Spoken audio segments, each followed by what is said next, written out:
Welcome back to another episode of the Braun Performance and Rehab Podcast. Joining me today is Nick Greyno, Jon Lamb, Michelle Pifer, and Mike Sullivan.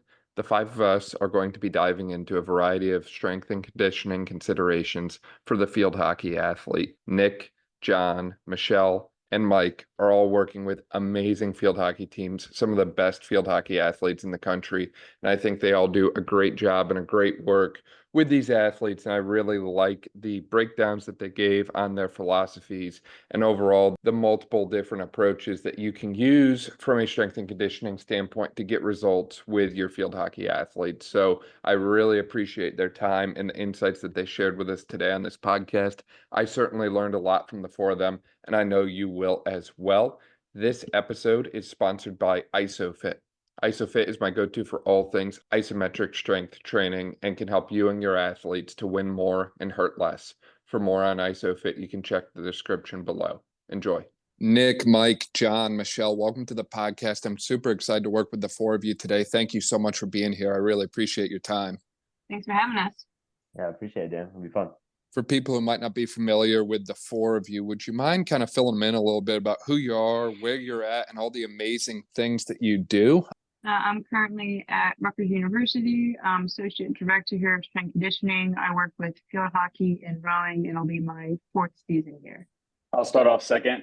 Nick Greyno, currently at the University of Maryland, Assistant Strength and Conditioning Coach. My two primary teams are field hockey and women's lacrosse, and I'll be rolling into my second season here. And Mike Sullivan, I'm at Syracuse University. This is about to be my second year upcoming. I work with primarily field hockey, women's lacrosse, and women's tennis. And lastly, I'm Jon Lamb. I'm at the University of North Carolina. I'll be in my second season here. My primary teams are diving and field hockey, and I also assist over at men's basketball. So Michelle has field hockey experience growing up, and like I certainly don't have playing experience for field hockey myself, but I found that this world is a lot bigger than I thought it was growing up in middle of nowhere, Pennsylvania. When I first moved to Maryland, field hockey was like a way of life for a lot of these girls that we work with day in and day out. And I feel like as a sport, it's incredibly unique in the sense that, I don't see many field sports being played in the position that you see field hockey played in. I think there's a huge skill development role in it as well. And I think that there's a lot of unique pieces from a strength and conditioning standpoint that go into working with the field hockey athlete in season and out of season. So I'm curious to hear from you all when it comes to your general approach to maybe that in-season kind of work that you do with your field hockey athletes that way. What are kind of your priorities or big buckets that you try and hit on from a programming standpoint? And what are the kind of things that you like to do in order to accomplish that or achieve that from the work that you do with your athletes? I'll kick us off on this one. Weight room wise for us, currently like during this time period in the weight room, we'll typically get to at least 2 days, like within our hours in the weight room. I typically structure our lifts basically. So once we get into season, we'll lift, for example, post practice on Tuesdays and Wednesdays. Those are structured very specifically depending on when our games are falling, whether we have a game in 2 days or not a game for 4 or 5 days. Again, like that structure changes. But typically those days are set up, game day -2 is going to be a very specific lift compared to if we have more days as far as preparation and stuff goes for that. I personally like to utilize this time of year to take basically what I'm going to be implementing in season. And I treat this as a very introductory phase for training to make sure, again, like half of our roster is brand new, so I've never truly seen them move before. We have a few international girls on our team that are going to be very new to how we operate and stuff here. So inserting them into an environment that they feel confident and comfortable in is like one of my primary goals, just to make sure, because movement execution for me is going to be the biggest thing during this intro phase, especially, again, depending on how much the athlete did over summer and things like that. So I ease into it much more during this time period, just from like a teaching standpoint. and using it as a movement assessment in the weight room more than like trying to get necessarily a performance adaptation from that during this time of year. And then very similar or similarly to how I structure some of the warm-ups during this time. So for example, let's say in practice, we're going to be doing some 2v1, like different defensive closeout drills and stuff like that. I'll incorporate things like within our on-field warm-up, dependent on, again, because I'm at all of our practice, because I run all of our like player GPS monitoring and things like that. But while watching practice, I pay very specific attention to, you know, the movements and stuff that the girls have to execute within certain drills. And a lot of the time use that as an assessment tool as well to see, again, like how confident is somebody being able to close out on a defender in bigger space? Like, can they execute that skill or not at a high level? And how can I find ways even within the warm-up to, again, teach and rehearse certain specific movements within that? So then once we get into practice, a lot of the time, the intent and energy is higher because they've been able to be put in that position in more of a controlled environment to where we've actually been able to rehearse the skill a little bit. So that's kind of a touch on the weight room and kind of how I implement even some of our warm up and specific movements and stuff with field hockey specifically. Yeah, I mean, on my end, it's kind of relatively similar.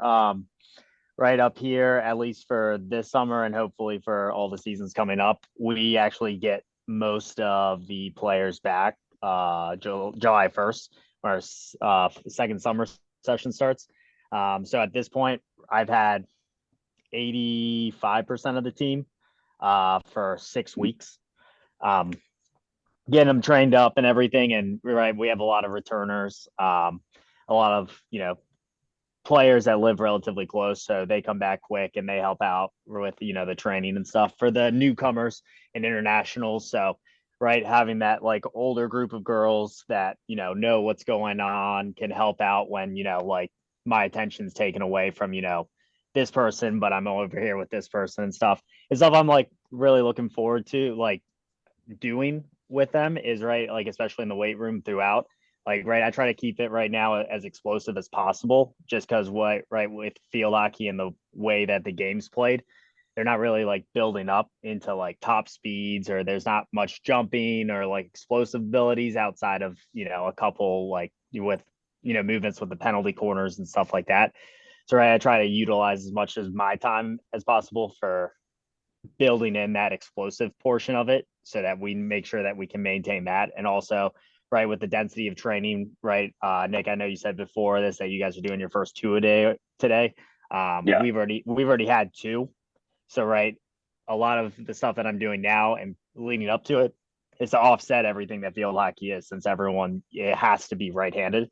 I'm trying to get them to use their left side of their body as much as possible to offset anything that can occur. Because like, right, with me, this is my 6th season with a field hockey team. And what's nice with the sport is that, right, generally speaking, all the injuries and mishaps are the same since everyone has to play essentially the same way. So, right, you're looking at a very smaller scope of injuries for the most part outside of being clocked with a ball at any point. So, right, we can really embed that stuff now so that it makes like, you know, tomorrow easier. So this will be my 2nd season with field hockey, period, right? And coming in to Carolina, I was like, they've been very successful, and a priority of mine was to not rock the boat because I had all these new ideas to implement and all these things. I wanted to keep it. I told the staff when I first got there, obviously I have ideas that might be different than what they've done and things that worked for other sports, other teams in the past. Because the truth is, I think when you look at everything, it's all GPP, really. Like, I know we talked about getting specific at certain points of the year, or more specific at least, and obviously specific to the sport in terms of what injuries you see, what demands they have, what things you're trying to reverse, what kinds of things you're trying to strengthen and re-emphasize. But in general, I'm just trying to accomplish certain things with them that I know will work across the board at the very baseline. Something I'm super jealous of with Mike is I get them all like 2 days before they start preseason. Like, we don't have a mass amount of the team in early. And I think with fall sports, that is like such a blessing and be ideal, but I don't. And so I also got to consider like the reality of things too. So The reality is a lot of them probably haven't touched a weight and several months. The reality is I have a lot of international girls where strength training is not as emphasized as it is here in the US. And so what are the effects going to be when I first start implementing that? A month or 2-a-days, right? So a lot of it is just general, what you consider maybe foundational stuff. Like I want them to hinge, squat, push, pull. And that sounds really basic, but maybe it's what's best for them. And that's kind of the place I've come to with a lot of things, is seeing how they move and analyzing them. Like Nick was saying, he has a lot of newcomers. Thankfully, I don't this year, but either way, if they haven't trained in months, some of them, or at least really intensely, or like the way I might want them to, I got to reevaluate where they are. And then of course, including our newcomers. So a lot of it is seeing where they're at and then making adjustments quickly. At times I've even been tempted not to make like a card for the first like week or two. So I implement something and I'm like, I don't even want them to worry about writing anything down. I want them to do X, Y, and Z, and then we'll see and we'll go from there. And so it's hard to say that I've had a philosophy that's really cemented, because I'm also learning about the sport constantly. I've come to love it. Early on, it's been a blessing working with this team. But amongst all that learning, I'm making adjustments constantly. So it's hard to say, this is what we do, this is what we will do. So to kind of wrap it up, what we are doing is we'll tend to really lift like once a week. And Monday's that off day. I do have like a cohort that comes in that likes to get that extra day in. So I use that to my advantage to work on some of their weak points or specific things I think are helpful with that individual. Tuesday tends to be like our main strength lift. And like I said, I'm trying to hit big rocks, chin ups, a squat, compound dominant hinge, and at the very least maintain. I hate that word maintain, but keep what we've built all spring. And then probably the thing I think I've been really appreciative of the staff is I've like kind of tried to have a lean towards speed and getting that kind of work in pre-practice. So we ended up doing that like 2 to 3 times in the spring. And I was really thankful because that was new to them, right? They just conditioned and lifted a little bit. It wasn't a big part of their culture. And I thought that was awesome. The staff's like, hey, that sounds great. And like I told them why, I told them what I wanted to do. And they gave me some time before practice several days a week to do that. And the plan is to keep that at least once, if not twice a week through the fall. And to me, that's almost more important at times than getting in certain lifting qualities. But when it's in season, they only get one. Obviously, that one day a week lifting, big rocks. A lot of what you guys said, I was like, that was like year 1 for me. But yeah, that was year 2 for me. So I think I have a little bit of advantage since I've been here now for 4 seasons. I went through those exact growing pains. Luckily, I never had one day a week. I think I'd be so much nastier, John. I would be like, nah, they gotta be here 2 days. I'm on the same lifting schedule as Nick. We do Tuesdays and Wednesdays. It's just the way that the games work out that it really works out. They had this in place. They do prehab every day. So technically I microdose bodyweight workouts every single day. Be 3 or 4 with 3 or 4 ISO exercises, a prehab, and then mobility and stretching and stuff like that. But they've done that before me, so I got really lucky. A lot of stuff that was really great that what we do is already before me. So it's really a shout out to the strength coach before me. They really set it up. But when we're in season, we have report date tomorrow. So same to John, I have report date tomorrow, and then we start our 2 days Wednesday. But I'm also very lucky. I've been here a little while, so we have a really good culture about training in the summer. It's not perfect. I don't think anybody's is perfect, but it's pretty good sweet spot. So I do have a lot of Jersey natives, or I have PA kids that will stay in their apartments over the summer. So that does help. The athletes this summer asked if we could do summer too. So similar to Mike, and I was not expecting that. Because all the field hockey kids talk to each other. They all know what they're doing every summer. Like everyone knows. So I was like, if you guys want to do that, it's up to you. Not that anybody asked, but my tidbit on the come back to July 1st is I'm really interested. Like I want someone to hold a study of like, what's the actual negative mental, like, is there a negative mental aspect of coming back July 1st? Because like your postseason, you're trying to hit in, November, and this isn't volleyball. Like no field hockey player wants to play outdoors that late and like that cold. And so is it better to come back and play in like hot weather, or is it not, and just like have them train and like train wherever they are? I'm so curious because like this is like 3 or 4 schools that I've talked to, or they're like, yeah, I do, and we don't come back. Sorry, the question no one asked for.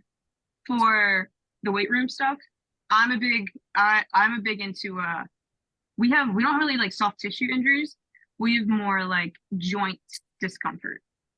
So I do a lot more stuff with hip. So like bars, that kind of stuff.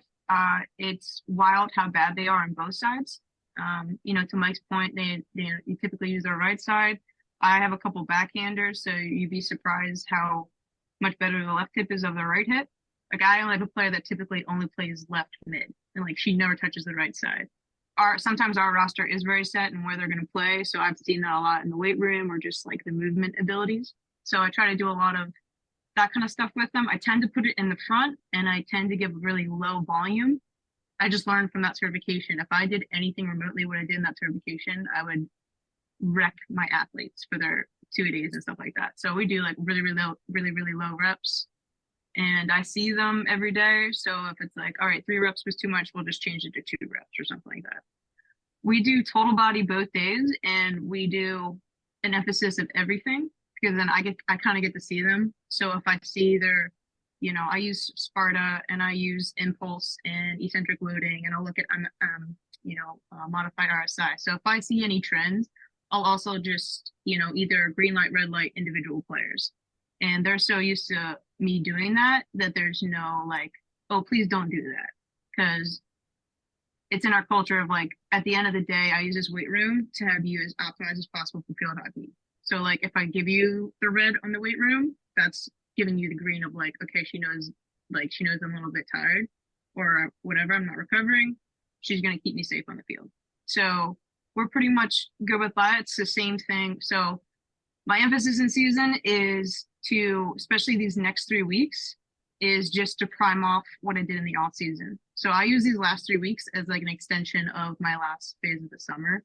Again, I would have done this my first or my second year. I'm just in a place from year 3 and year 4 that I know how everyone's training. We have really good culture and system in place over the summer, how we communicate. So I'm like, I just know I can do it. For my freshmen that haven't been doing it, they have their own program. It's the same thing, but it's just way regressed in either intensity, implement, maybe they're using a dumbbell over a barbell, but everyone does the same thing. I'll just change it based on the individual.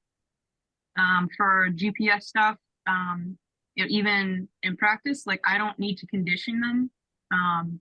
We run practice in a way that each practice has a target. So, it could be a high volume, moderate intensity day. I know I don't need to run them. It's more or less just making sure that we're within the parameters that we need to be in, that kind of stuff. I don't have any individual high speed distances. I just know the trends of that athlete. So as long as that athlete is within certain percentages of their trends, because not every position plays the same, not every back plays the same, that, I have a back that plays through and she'll get 100, 150, high speed distance meters, where I have another back that doesn't get any. So I'm more of a person, I look at the individual than I look at an absolute number. It takes a lot more time, but just more individual. So I just make sure, like, especially during this time, especially with 2 days, that we're never in the red for any of that kind of parameters, and really trying to build resiliency as much as possible. The resiliency for me in the next 3 weeks is the main focus. So you could do that through strength, you could do by hypertrophy, like we talked about, but it's really resiliency and like very, very close monitoring. I think you all touched on so many amazing points, and just to kind of run it back and summarize a little bit, I think I heard a real strong emphasis on GPP throughout. And as Mike mentioned, and as multiple of you mentioned, actually, field hockey is very unilateral sport. I like to joke that I've never seen a left-handed field hockey stick. Maybe they make them nowadays, but the sport itself being one direction the majority of the time, you certainly notice a tendency for athletes to develop, I guess I'll call it a compensatory type strategy because of the sport. So typically I see an imbalance in hip rotation and that sort of thing in the work that I do with these athletes. It's always a debate on what do we correct versus not correct, because in one hand, it's a adaptation to the sport. In another hand, when we squat and we have a 35-degree difference in hip rotation range of motion, it's certainly going to lead to a difference in how the athlete feels and moves and performs in the weight room. As Michelle mentioned, though, ultimately it's all about keeping field hockey as the main thing. And I think that that's an area where, we can all get lost in sometimes is sometimes we can get so lost in this concept of the things that we're doing in the weight room and cultivating the perfect program and, the kinds of adaptations we can drive when in reality, sometimes they don't matter as much as we like to think they do. Like I might be able to help an athlete squat 5 pounds more than they did 2 weeks ago, but that doesn't necessarily mean that they're going to magically become the best field hockey player ever. So I think that emphasis on keeping field hockey as the main thing is absolutely essential. And Michelle, I know you touched on that word resiliency a little bit. And I remember chatting with you previously about the amount of overtime games that your team had and the sheer additional volume that overtime games created on your season that way. So I'm curious to hear from you and whoever else wants to jump in on this, that concept of resiliency and load management. How do you apply that to field hockey? Because I think the term load management is thrown around a lot. And to a certain extent, I understand it. We don't want them doing too much. But by the same token, we do need to still incorporate high volume, hard training to build a robust athlete. So how do you kind of balance those two things from a programming standpoint, and where do you draw the line? I think we had 6 overtimes within like 8 weeks. So, it's at least 1 overtime per weekend, which I was sweating on the sidelines every weekend. I'm like, please make it stop. The tough thing is that, well, on the math side of it, you keep shifting then their tolerance to the right. Doesn't mean you keep training them as hard as possible, but over 3 weeks, after 3 weekends, now their tolerance has shifted to the right. Doesn't mean they don't need recovery. They probably do. But at one point, their resiliency or their tolerance has shifted to the right, meaning more, right? So it's accumulating for that. It's trying not to get lost in like everyone's numbers who played those overtimes or double overtimes, which we've always played double overtime and shootouts and sometimes 2 shutouts. So right there, that turns into a 60-minute game into a 90-minute game. And so I try to keep it as simple as possible for myself. I try to look at 2 main metrics of shifting their tolerance or resiliency to the right, and that's just total time on field and total distance. You can look at a lot more stuff, but I also have another team that has now 95 kids on it. So I'm going to keep it simple for myself. For me, that's the simplest thing. And then it's going back with the staff. So when we go out to practice, if anyone's limited or if there's certain thresholds or things to limit on athletes, that's in our daily practice. Like everyone going out to the pitch knows of these things. So that's just how we operate.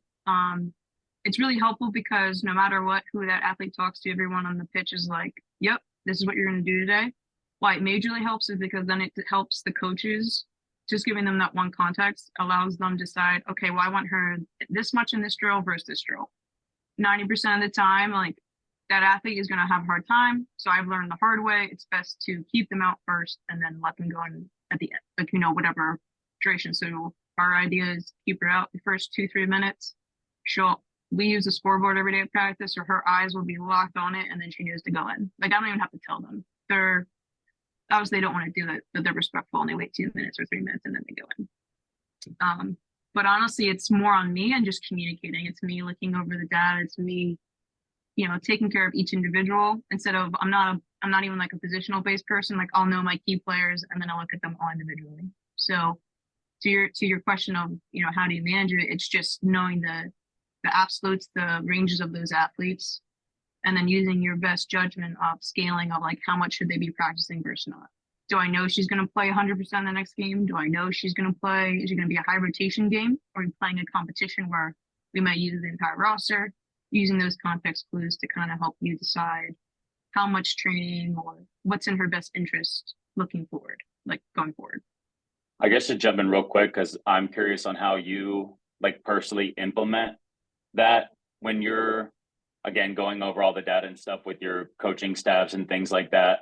Are you giving them information regarding total distance, like within a practice? Are you making a judgment call and giving them like a ceiling for like a player load for that given day for that player? So it's like, okay, across the board, we might be getting to a player load of, let's pretend 550. Like X athlete might only have like a ceiling of 400 today, and then they kind of plug and play. Or what's your approach within that, I guess?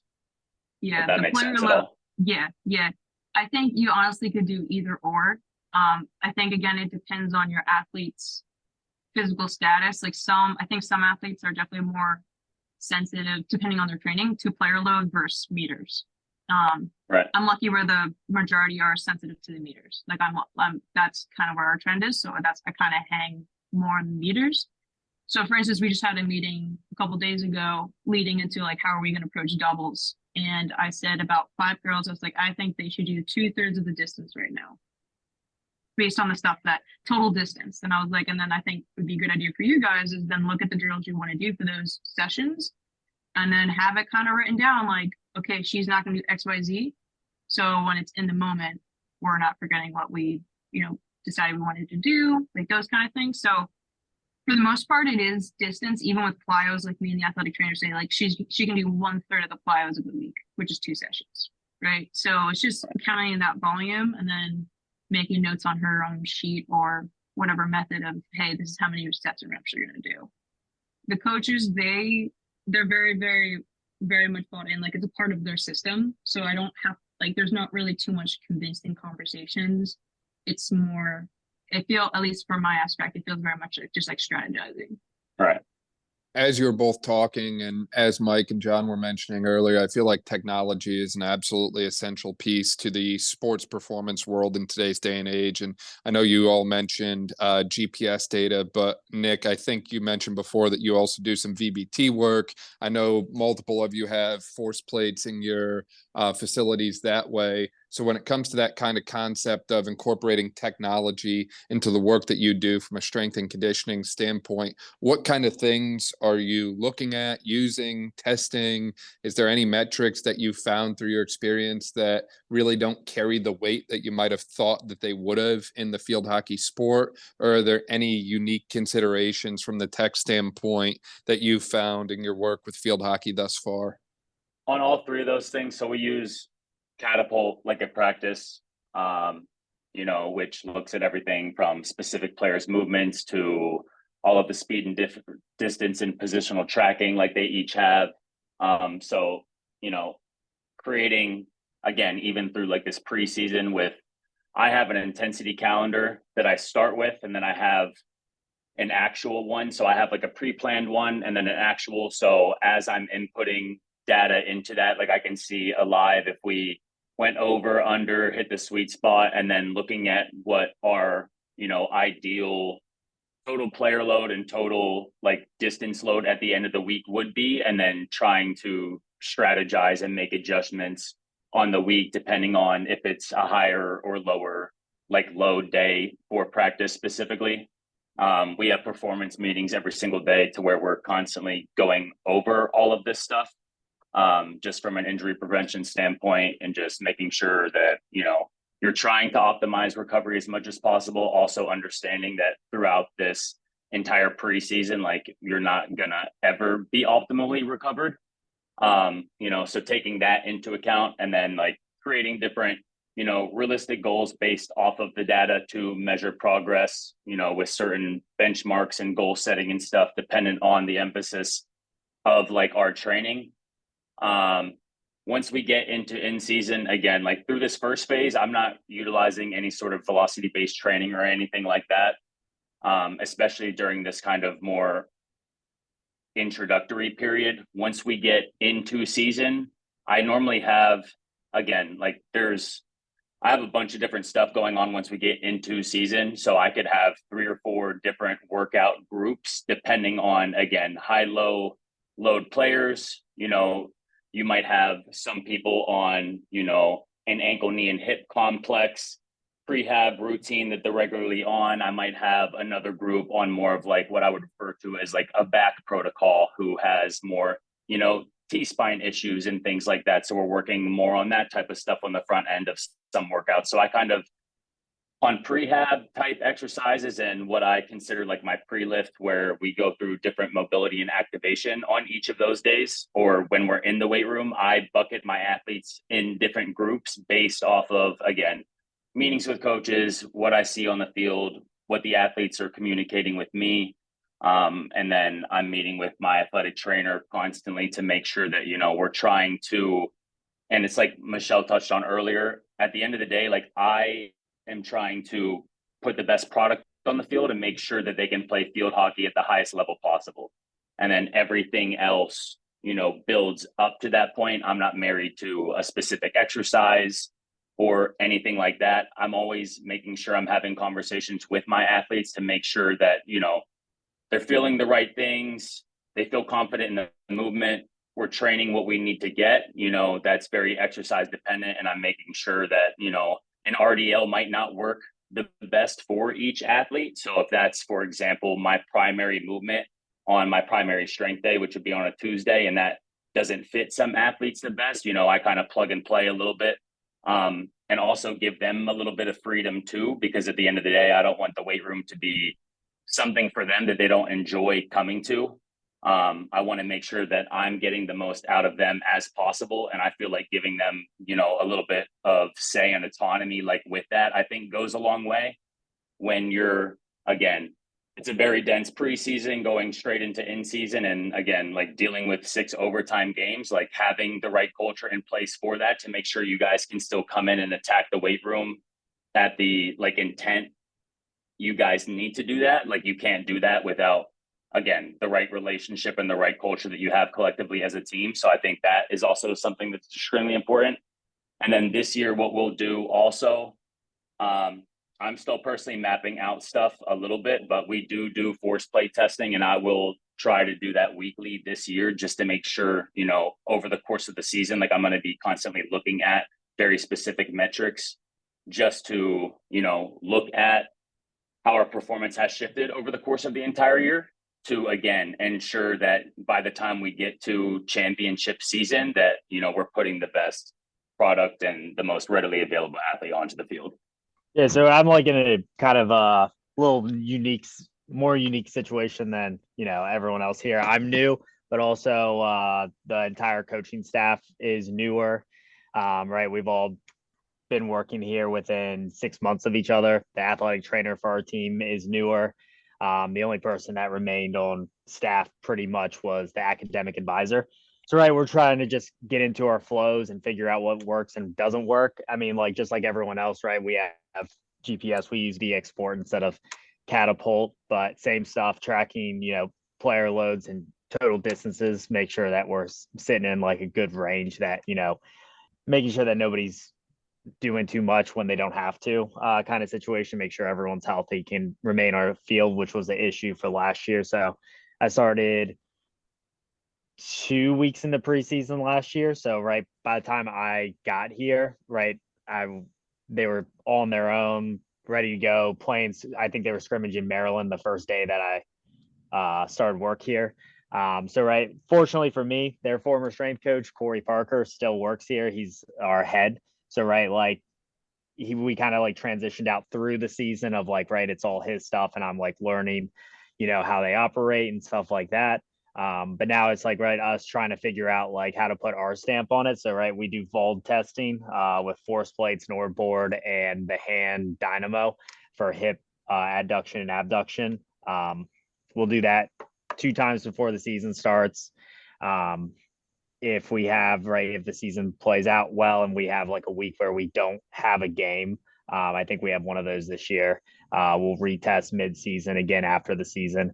And that stuff's mostly like to make sure that, right, everything that I'm trying to accomplish is accomplishing along with like the athletic trainer. So, right, we can ID, certain imbalances and issues that are earmarked earlier, like in July, so that, right, I can collab with our athletic trainer to get them as healthy as we possibly can before they start, full on practicing. So, right, we'll be in a collaboration of, the athletic trainer saying, well, they need to do this, this, and this. I'm like, great. Well, I just want them to do this one thing when they come out with me. And right, we're working together to make sure that we have as few issues as possible, because that was our main issue in the past is, right, we have overuse injuries, obviously lots of shin splints and stuff like that cause people to sit out. And right, it was a hindrance for last year where we almost didn't have subs for every like line of position because so many people were IR'd.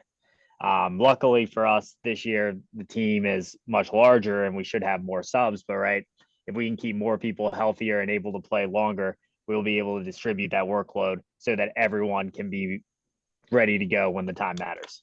I'll try and make my take quick. Because a lot of what was said is the lane that I'm in. We also have the VX and we work with Steve Gisselman pretty closely. He's been a huge help. He's the rep for VX. I think he works at Syracuse too. So maybe Mike, you know him. So he's been a big help in helping guide me and the staff in a direction that is reasonable within certain loading parameters. The interesting thing is, once again, my plan, I told the coaches for the first couple of years of me being here, is to layer things over time. So last year, I just watched the numbers, tried to call out red flags. I saw things pop up.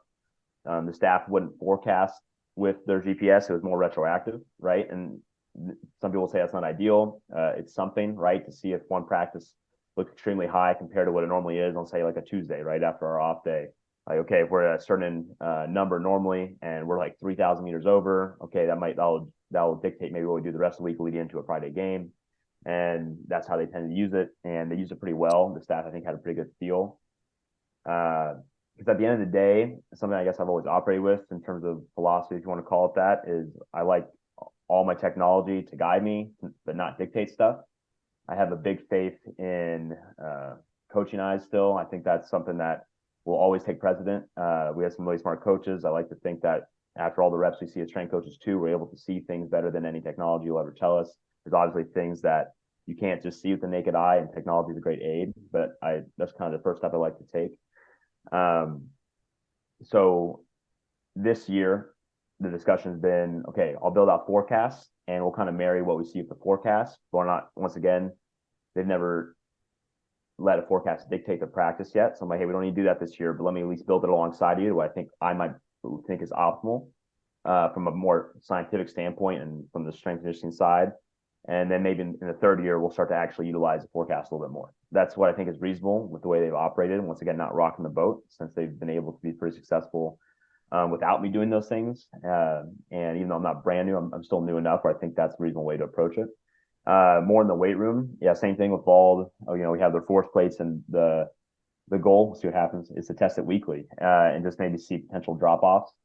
And the interesting point about logistics, of course, is that what we'll probably have to do to get it in weekly is do it post-practice on their toughest practice of the week. So will they be jumping PRs? Probably not, but at least if we can find a consistent time and see a percentage drop-off, that might dictate things. And then from past experience, my major adjustments come when the percentage drop-off is high multiple weeks in a row, right? So the first flag comes up if it's maybe the typical number, and I think it's a fine number to use, is a 10% drop-off, right? So if you're looking at 30-centimeter jump, and then suddenly it's below 27. You're like, oh, okay, well, how, let's then look into other metrics surrounding this individual and possibly make adjustments. And if it happens a second week in a row, then that's when you're really like, hey, okay, we got to take a deep dive and maybe make some major adjustments to this person's load.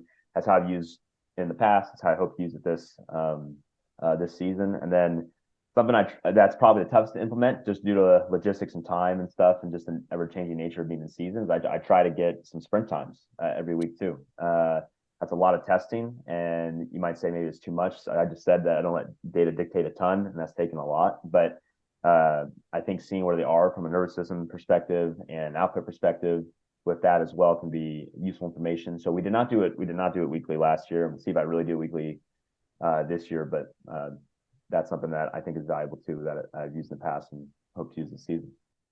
I do use velocity all year round. Field hockey plays all year round, so I do use it. It's just like the targets just change throughout the year. My team is a very visual team, so even if I don't, they get mad. So if they are just doing strength work, I'll put it up. Like, they love feedback. So I use it all year round. It's just how I'm using it changes. We have Sparta Science. I've used Sparta since 2015. So I've seen it grow and evolve. It didn't always have the raw data, but now it does. So it's very versatile at this point. Very simple. So it's nice from like, if you have a rotating staff, it's really nice. So that's in the weight room. I'll use both of those to, the VBT is just undulating based on your day. So like, they have prescription weights for every single session, but just based on the VBT, they know to go down if they're in the red. So same thing for just force plate, just looking at a handful of metrics.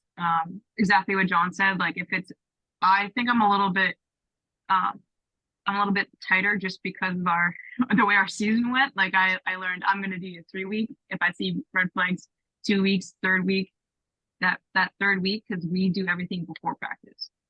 So if I see it before practice, then the coach is 2 feet away. I just text her. I'll see her like, hey, this person is even more restricted. And then they quickly put it on the sheet, and then we got in practice. The coach has always liked pre-practice, so it was just kind of set up that way before I got here. So my heart is empathetic for you guys doing post-practice. That sucks. I'm jealous of that for sure. That's yeah. We've done it once, and I went to the coach and was like, if you care about anything, don't ever do it again. That was horrible. It's just too much, honestly. My team does really care about lifting like as smart and as heavy as possible. So like they're not about it either. With that said, I think a lot of that way I program the weight room stuff does depend on the VBT and whatnot. If I am putting in too much posterior work or whatever, like it's going to show me in a week or 2. So like I'll use that also as a regulatory of like, and what am I doing? Is it too emphasized based on all the other factors that I have to account for? So I've used that over the years as a touch base of like how much work am I giving? It's too fatiguing for a session, not fatiguing for a session. Because when I came in, we had a couple of athletes that had some soft tissue stuff like my first year. So I was like, what am I going to do with this person before practice? They're already at risk. How am I going to give her strength training? She's already susceptible to quad injuries and things. So VBT was a good tool for me just to kind of like extra regulate it. With catapult, to Jon's standpoint, like I'm at a place with them. It didn't start year one. Year one, very much like Jon said, like I just collected. I would give them any feedback if they asked it. I'd even come to them. I would just be like, do you want to hear it? I'll say it if you want it. And very much, Jon, like, I think you're doing an awesome job, because I think I had a similar route of going about information like that. Again, I was just lucky where coach was like, tell me. And but I think you're doing a great job of like slow cooking it. I think it's awesome. I think that's how you make like the best relationship. And so we, like I said, we already have our practice. Those targets are based on previous seasons, but it's also on current knowledge of their physical status based on the summer. Like this is probably the most information I've had all summer and of all the summers. And so I was able to do things a little bit differently. So in June, I'll get like the competition schedule, and then I'll look at previous schedules data, and then I'll give them a projected, like, here's the first 4 weeks with data and whatnot. And to Jon's, him nailing on the head is that practice is definitely a guide. Do we go over it sometimes? Are we under? Sure. It's definitely a guide. Like, sometimes we're right on point. I'm lucky that we have coaches that are really good at math. Like they know dimensions and they're just on point. Sometimes I'm like shocked. To Jon's point, like it doesn't dictate it, but definitely gets a good guideline. I think some point in the season it shifts a little bit because we have this thought in mind of like we have to make it to the end and we have to stay as strategic as possible. Because certain players, we need them to do certain things and vice versa. So at one point in the season, it definitely becomes more strategic than it becomes a guideline. But again, that's grown over the last couple of years. Yeah, no, I think you touched on so many amazing. I think that was a great rundown. And I noticed the commonalities. Like I said, all of you have the GPS incorporation. All of you have the VBT incorporation to a certain extent. And on top of that as well, it sounds like the force plate metrics and some of the other testing metrics that way are certainly a staple that way. And it's interesting because in the back of my mind, I was kind of thinking about some of the different colleges and universities I've worked with in the past where they don't all have tech. And even in 2024, while this stuff is becoming common practice and common standard that way, there's still a lot of smaller schools I find that don't have access to it yet. And I think it can become difficult to manage some of these different concepts like load management and understanding what effect you're having as a strength coach on the athletes if you don't have some kind of number and metric data to reference. However, I think as you all kind of mentioned, Jon especially, the importance of understanding your athletes, having a relation with your athletes, and knowing them kind of through that coach's eye kind of thing cannot be overlooked. And I think that if you combine coach's eye with RPE and some of the other self-report metrics, you can still get decent data on, even in, today's day and age, almost every athlete I've worked with wears some kind of watch, and you can get metrics on sleep and heart rate and all these other things. And a lot of times they actually sync with your software that you use from a programming standpoint. So you can get a lot of metrics without a whole lot of tech if budget is something that limits you or something along those lines. And, it's not necessarily perfect data, but at the end of the day, if it fits the framework of what you're trying to implement, it's better than nothing. And I think, Michelle, you might have mentioned that, field hockey season seems to go on and on and on, and there's not necessarily an off season per se. Yet, I know you all approach training in the spring and the summertime very different than you approach training when it's fall season time. So how do you go about establishing that off-season plan? How do you kind of set your KPIs with your coaches that way on things that you want to address and work on extensively? And how do you end up kind of blocking your off-season training programs for the athletes that you work with that way? I think the first thing is like knowing what your roster is, depending how significant your graduating class is. So like this year will be very significant. I think I have 8 seniors graduating. So like that off season is a totally different look than what it was this past spring. So it's first you have to know who are you training, because you will have a graduating class. And then to your point, looking past over data, looking at post meeting notes, what were they saying about this athlete during this time, and what development do they need out of them?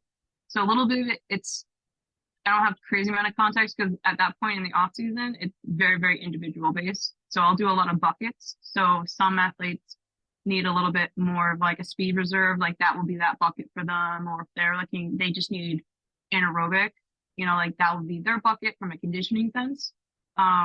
It's tough because you have 8 hours first and then you go into 20, and then 20, like you're straight in the gameplay. So I offer a lot of individuals, or like, here's an optional time for this kind of thing. So, we'll do that. Again, it's optional, so they don't have to take it, but it does happen. So like that's good. But then when it's off season training, again, it depends where they finish off. Like to Nick's point, like I typically have 2, worst case scenario, 3 workouts going on at the same time in the fall. So depending how much progress maybe a developmental player who's maybe not playing a whole lot and they're just on a developmental program, it depends how far she got or what she was able to do, and then continue to progress. So, at the end of that season, we'll go, how do you think she went? What do you see her next progression or things that she'll need? I try to do that before the season ends because everyone just needs a break. So I'll try to do that before we end. And then if not, I'll just catch up, maybe a week or 2 before, and I'll just say, hey, where she ended off, where do you need her to go next? What do you think? This is what I think. And then make those bucket workouts. More times than not, I tend to only need 2, but I have 3 kind of like built out for that way. Again, like it starts 8 hours. So 8 hours, I just try to give as much of my availability to the team. So if they want 3 workouts, they can. If they want 4 workouts, they can. It really starts off with just getting to know what each staff member needs and what each athlete needs and how much are they willing to commit. And then just educating on consistency. Like if we're going to do 4 days, then we got to do 4 days every single week. And then changing that when they play. So when they start playing in April, because we tend to play 4 to 5 weekends in an off season, then it's April, getting everybody on the same page. Hey, this is what we're going to do. This is how we're going to lift again, because now we're playing. So this volume is going to increase, and then go from there. We tend to only have 16 to 17 field players in an off season. So it's really, really rough, and it's a lot of impact on that body. So what I tend to do is I still do total body 2 days, but one day end up being like a heavy ISO day. And because I think my players are more beat up in the off season than they are in season, honestly. I think in season is more mental, and then off season they're broken. So we still do two total body days, but the second day tends to be heavy ISOs. And just from a tendinopathy standpoint, it tends to, and joint capsules that tends to be a lot more forgiving and gave us a lot of successes spring. When it comes to the off season, so this might be a little rudimentary, but when you just watch your team play, like Michelle was saying, you have individual, needs that you can see pop up, and you get to know your team, and that'll always dictate what it is. So every year should be different, even if just slightly. For us, it's something I've mentioned a couple times already. I'm a little biased towards it, but I'm watching us play, and something that's been a staple of this program has been, okay, we're very skilled, and we're always like in great shape. We're always super fit. And I'm like, okay, well, what's missing? Well, it's like I want to build better athletes. There's a couple of games where it just popped out to me. I'm watching my team, and we're getting beat to balls. We're getting outmaneuvered in small spaces. I'm like, I just want to be able to help them be better movers, better athletes. And so I talked to the coaches. I'm like, hey, whatever it takes, I want to get in some pre-practice speed sessions like several times a week, just like I was talking about for the season. We got 2 or 3 of those in the spring, and that was really cool to see the coaches super open to it. And it was important enough to me where I sacrificed some of my lift time. I said, okay, instead of having like whatever it originally was before I got there in the off season, this was my first full off season with them.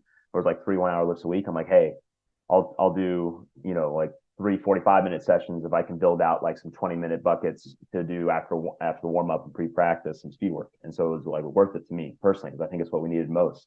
Strength's important, but at the end of the day, I think speed kills. And so I wanted to help develop that within them. And it was something new to the team in a sense. They hadn't done a lot of it, but also their mindset is like, okay, I just got to be able to run all day, and I got to be able to be super technically skilled and know the game well. And so they're like, oh, speed. Like I have rest periods after like a short sprint where I just like walk it back and it's chill. And all the coaches are standing around, and John's kind of standing around, giving some cues and technical aspects of my arms and like what my hands are doing, what my head position is. This is different. And I think they bought into it really well. And probably one of the biggest things that was beneficial to us is, and shout out to Jared, because he really set us up with this. He's a smart dude. Jared Jarvie, is measuring and giving the girls feedback. So you're like, this is your number, and they can look at it anytime, and they can ask anytime, and try and build that out so it's easy to show them. It helped buy them in. They're like, oh, I want to beat that number. Who's my best friend on the team? What's she run, John? Like, and it kind of built this, I think, healthy competition to just get better and get more explosive and have higher and faster outputs. And so I think the measuring was a big aspect. It's like we do in the weight room. You know what I mean? If you don't measure stuff, and then at the end of 3 months, you're like, oh, this girl was squatting 115 for literally 3 months straight, but no one knew because maybe she got lost in the crowd and you weren't tracking stuff. Same thing with some of your speed numbers or whatever. I think that really helps drive things. It's kind of who I am. I'm not very athletic, but I'm super competitive. So same thing. I see numbers. I'm like, oh, I'm going to beat that. And that actually matters a lot. I had my last school was George Washington, and I worked with Chaz Berry, and he was like the most positive guy ever. And so he's a funny guy, and I love him to death. And with jump numbers, he started doing this thing with his soccer team where every time they jumped onto the mat, they would like cheer each other on and clap and like see what could happen. And that day was when like everyone hit PRs, and it was just kind of funny because everyone was calling out what numbers they needed to get and screaming and yelling. And at the end of the day, though, it was a higher stimulus. They got better. It was a better training effect, right? And so I think those kind of pieces of culture matter a lot. Anyway, so for our off season, that was a big priority. And then with the weight room, I think it's maybe typical what a lot of people do, but I'm really trying to build up as much strength as I can in that 3-month block that we have from January to like the end of January to kind of April, like Michelle said, like getting the scrimmages again, and suddenly you're doing lots of field hockey and you got to tone it down a little bit. So how quickly can I build up strength? So it starts with accumulation and building up work capacity to be tolerant to higher loads. And we try to hit those higher loads within that last like 6 weeks. And then from there, when you go into the summer, that's a longer piece, but you're obviously trying to maintain those levels of strengths you built. And I found on my team in particular, how they feel matters a lot. So the closer you get to important games, dates, times of year, you're trying to sneak in some, whatever it is, like some, heavy doubles and singles with some of your preferred compound lifts and things like that, and cleans and stuff, but structured in a way, like she brought in isometrics and things like that, where, okay, high outputs, but how do they feel so that they trust me? Because they hate, at least my team in particular, they hate feeling sore when they think they shouldn't feel sore. And whether that should be the case or not, they shouldn't be afraid to train harder. Maybe that's important because I'll not only lose their trust, but they feel like it affects their game, and I want them confident going into a game. So that's kind of like the lead up to April, and also obviously season. Yeah, it's actually super nice here for the off season. So right, based on where Syracuse is and the weather demands, we have zero outdoor training until at least after spring break, which even that, of course, gets shaky depending on how the winter goes. So, right, they're exclusively indoor at one of our facilities up on campus. That's, essentially like a indoor roller rink, broom ball kind of thing. And they're, doing indoor field hockey. But our agreement is that with the indoor field hockey, it's only technical work. So, right, when we get into those, especially into like the 20-hour weeks, like, middle of February towards the end of it, a mass majority of those hours are with me because, right, we're doing all the speed work, the conditioning, the agility stuff. All of that is being done in our indoor turf facility over here where they don't practice field hockey. So, right, that's like our, nice thing about up here.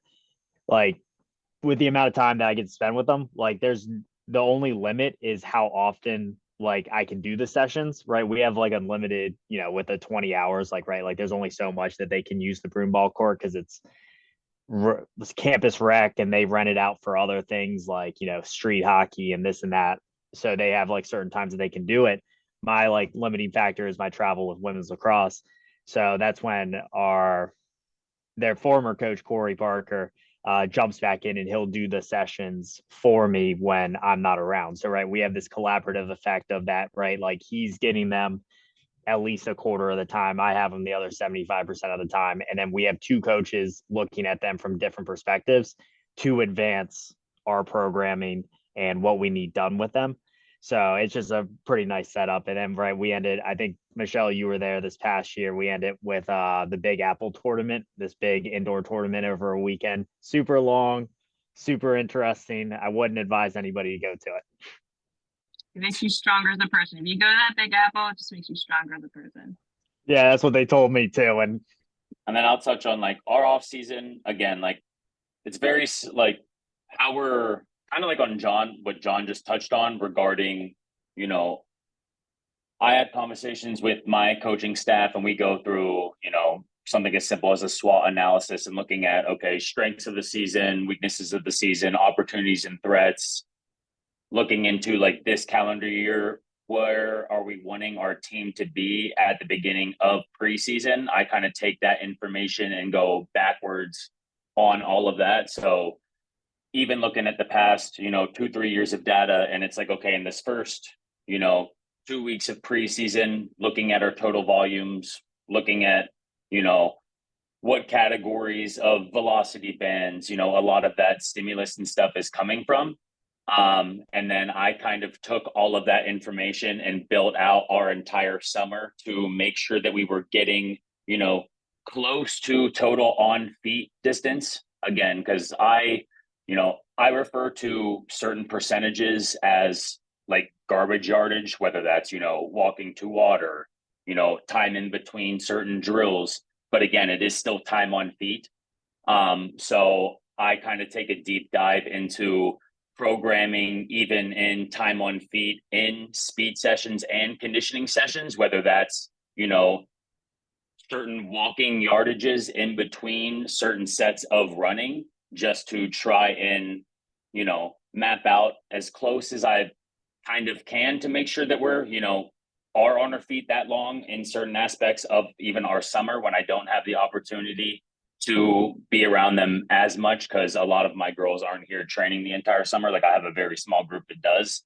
And then even in off season, we took, kind of like Jon had touched on, where it's like, okay, ideally we're wanting to be in the weight room X amount of days. And it's like, at the same time, they have to be able to execute the skills that they need to do within their sport on field. So it's like, I'm okay personally with sacrificing an extra day in the weight room to do some more specific movement-based stuff on the field. Because at the end of the day, in my opinion, hitting those, speed buckets and working on very specific change of direction, grid work and stuff, and learning and rehearsing movements, in my opinion, with, all of the different A cells and D cells that you will experience when you do get into season, I think I get a lot more bang for my buck in hammering that stuff a little bit harder than, maybe an extra day in the weight room would. So I sacrifice like a little time for that, to make sure that they're kind of getting what they're needing, for the individual athlete. And then in the off season also, like I have a huge like posterior emphasis just because again, the sport of field hockey, they're in such a specific position all the time. So I kind of like to, at that time of the year, get them out of that and structure everything to get them in certain positions with, certain types of speed improvement drills and stuff like that.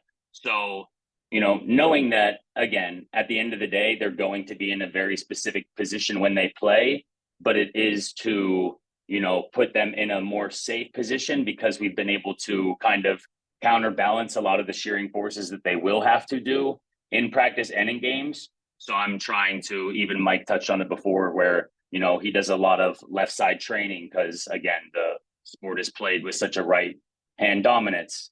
I kind of take that same perspective in my running and correctives and strength work in the weight room to make sure that they're strong enough to be able to, optimally play in that position.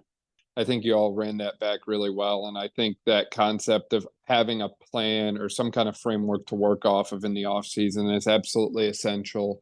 John, I know you mentioned before that there's certainly a time and a place to kind of shoot from the hip a little bit more and kind of see how they present and then make a plan from there. And I definitely see that, especially in season that way sometimes. But I think when it comes to the off-season approach, like you all just outlined, having an understanding of what you all collectively need to work on is absolutely essential. And I like how you all broke that down with a lot of different similarities, but also some unique differences in how you all approach that concept. And I realized that we could probably talk about field hockey all day long because there's a lot that goes into the sport. There's a lot that goes into the training. And I think that there's a lot more than meets the eye, especially from the athlete standpoint. I think a lot of times it's very easy for the athlete or the outsider to look in and be like, oh, well, we're just doing squats, but they don't always necessarily understand the amount of thought and other process and intention that went into putting together that session and all the other factors that come into play from a strength and conditioning standpoint for a unique sport like field hockey. And you all are working with some of the best athletes in the country and arguably some of the best in the world at your colleges and universities that way. So ultimately, the better off you are, the better off they will be. And I really like how all of you have that dedication and commitment to continuing to learn and continuing to strive to be your best so that your athletes can be at their best. Does anyone have any kind of closing thoughts or closing remarks or anything that we missed or didn't cover as we were chatting today?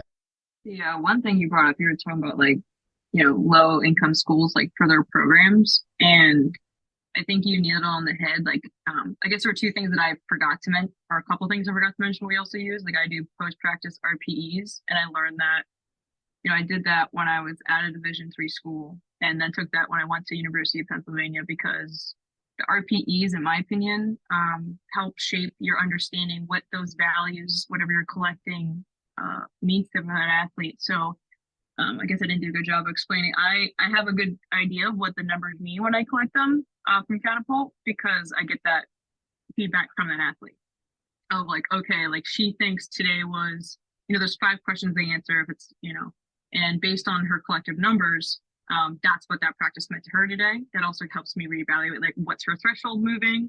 So I think RP, regardless if you're in an environment where you have a lot of resources or you don't, that's a perfect thing to do. It's seamless. It's easy. Like we use Teamworks. My team uses Teamworks for everything. So I just put the RPE on Teamworks. It goes straight to their phone. So if they're going to lunch, they know that they need to get it done before 3 o'clock. Like if we do a 2-a-day, or if it's the evening, they know have to get it done before 7 p.m.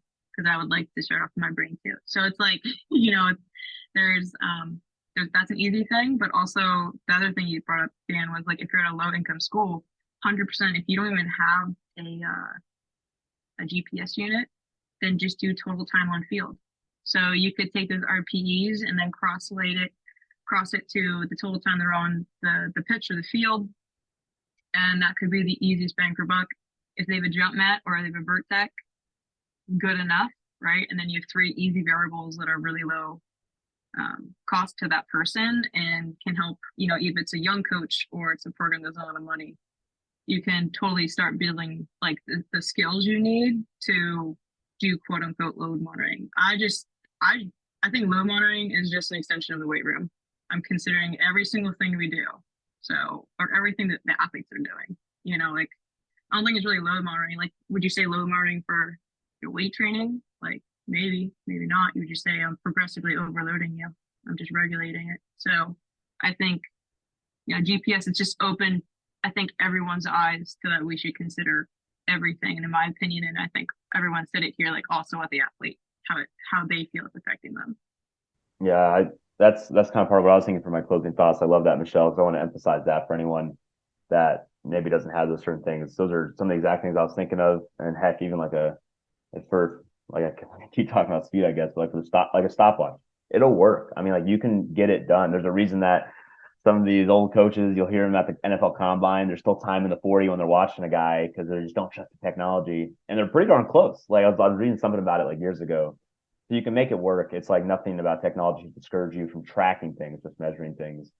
And yeah, Dan, I just appreciate the podcast about field hockey because I've like quickly, but in a short amount of time, fallen in love with it. And so I hope other people really come to love it because it's not one of the more popular NCAA sports. There's a reason that there's a small group of schools that are always in the tournament and things like that, but it's growing and it's like super exciting. And it's internationally very popular for a reason.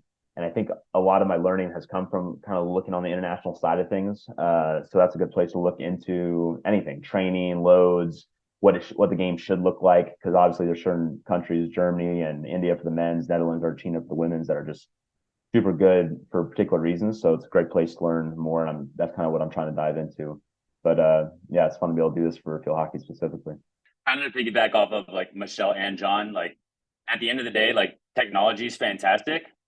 And I think it's good, even like what John touched on before, like in forecasting weeks and practices and stuff. But again, at the end of the day, you're just, creating guidelines and using technology, as a tool. At the end of the day, like, whether it's a stopwatch or total time on field, and then, as a coach, understanding, space of drills. If you're playing in much bigger spaces and you don't have technology, yes, the speed and distances that you are covering and stuff like that are going to be more intense from, a high speed distance standpoint compared to smaller space drills and things like that. And depending on how many players you have, in those certain parameters, and just being able to use that also as a guide to kind of how you're planning and structuring practices and things like that. And then even touching on the technology piece, which is like even all of the different force plate data where you can look at hundreds of thousands of different metrics. At the end of the day, I think it's important for you to find something that your team can be very consistent with. Honestly, like I'll jump all of my athletes, and this year I'm going to try to utilize our force decks much more in season, just so I can look at more specific metrics within that. But honestly, like I use a jump mat more often than not in season, because, I can get way more athletes through that. I have a very specific warm up and framework kind of within my lift, and they're all very comfortable in, repeating very specific jumps on that. And it's something that is extremely easy to implement. And if I can save, time, because a lot of the time is a limiting factor too, and you're trying to get 26 girls through a force plate and your Wi-Fi goes out or something, and then next thing you know, you're creating a mess that you're trying to now kind of navigate and get out of. Where if I just make sure I got batteries in my jump mat and I get everybody through and we're doing the same exact jump that we've completed for the past several months, then I can be and they can be very consistent with that.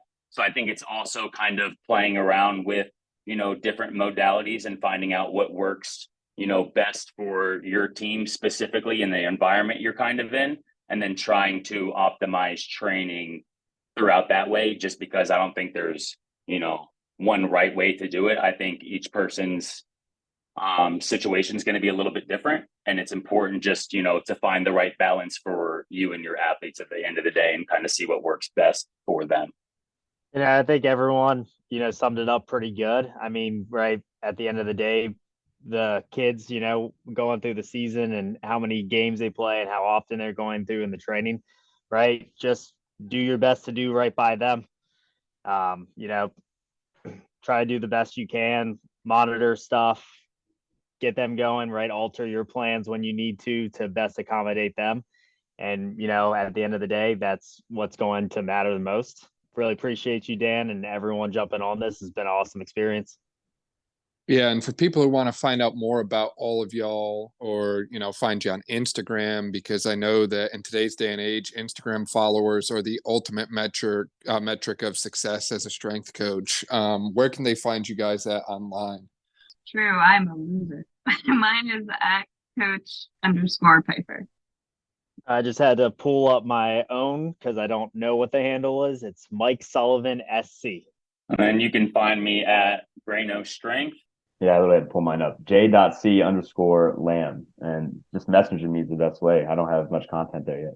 It was an absolute pleasure talking with you all today. I really appreciate your time and all the knowledge and insight that you shared with everyone around the sport of field hockey. And I really appreciate the work that you're all doing. This was amazing. Thank you so much. Thank you, Dan. And I appreciate it. That was fun. Yeah, appreciate it. Thanks, Dan.